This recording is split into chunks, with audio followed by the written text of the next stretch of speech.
मुझे ऐसी चीज़ें भी बता दीजिए, कुछ लोगों को कहा जाता है ना कि अब आपने अगर अंडे ज़्यादा खाए, अब अंडे में अच्छा खासा प्रोटीन होता है। अब ये मैं सच्ची बात आपको बता रही हूँ, हमारे अपने घर की जो स्टाफ की एक औरत थी, जब वो प्रेग्नेंट हुई ना तो उसके घर वालों से कहा अंडे नहीं खाने। मैंने कहा अंडे क्यों बंद कर दिए, तुम तो बड़े शौक से खाती थी।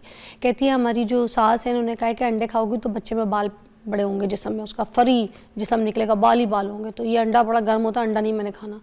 अंडा छोड़ देती है। ये ऐसा ही है।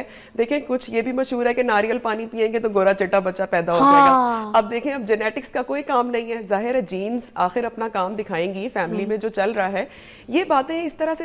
अंडे का सिर्फ ये होता है कि शुरू की जब प्रेगनेंसी है खास तौर पे, तो थोड़ा सा हम 2 से 3 हफ्तों में बहुत ज़्यादा गर्म चीज़ों को थोड़ा अवॉइड करा लेते हैं। यानी एक दिन में 2-2 3-3 अंडे ना खाएं, डेली एक शुरू खा के लें। टाइम पे सर? शुरू के टाइम में, क्योंकि अक्सर लोगों को शुरू के टाइम में ही ब्लीडिंग के मसले होते हैं, थ्रेटेंड मिसकैरेज हो जाता है। तो हम फिर ये बता देते हैं कि बहुत ज़्यादा खजूरें, चॉकलेट्स, तिल बहुत ज़्यादा, बादाम, पिस्ते, या 2-2 3-3 अंडे एक दिन में, या बहुत ज़्यादा इस तरह की चीज़ें ना लें, क्योंकि वो फिर गर्म तासीर की वजह से अक्सर ब्लीडिंग कर लेती और हैं। जैसे जो लड़कियां गर्म कावे पीती हैं, जैसे मैं कावा तो बहुत ही पीती हूँ, मगर जो प्रेग्नेंट अगर लड़की कोई कावा पीती है या इस तरह की कोई दालचीनी या हर्ब्स के या कोई पत्तों के या तुलसी के पत्तों के, हबस्कस टी, इस तरह की कोई चीज़ पीती है, लेमन ग्रास कावा पीती है, तो दालचीनी का कोई कावा पीती है, तो उन चीज़ों के, हर्ब्स के कोई नुकसानात हैं प्रेगनेंसी के दौरान में अगर कोई है तो ये तो नहीं है कि मिसकैरेज हो जाएगा, क्योंकि ये भी तो गर्म होती है ना तासीर। बिल्कुल ऐसा है। इसमें ये देख लिया करें कि कोई भी चीज़ लॉन्ग टर्म यूज़ ना करें। यानी आपने अगर यूज़ कर लिया ना, ठीक है, शॉर्ट टर्म कर लें, 1 दिन 2 दिन हफ्ता,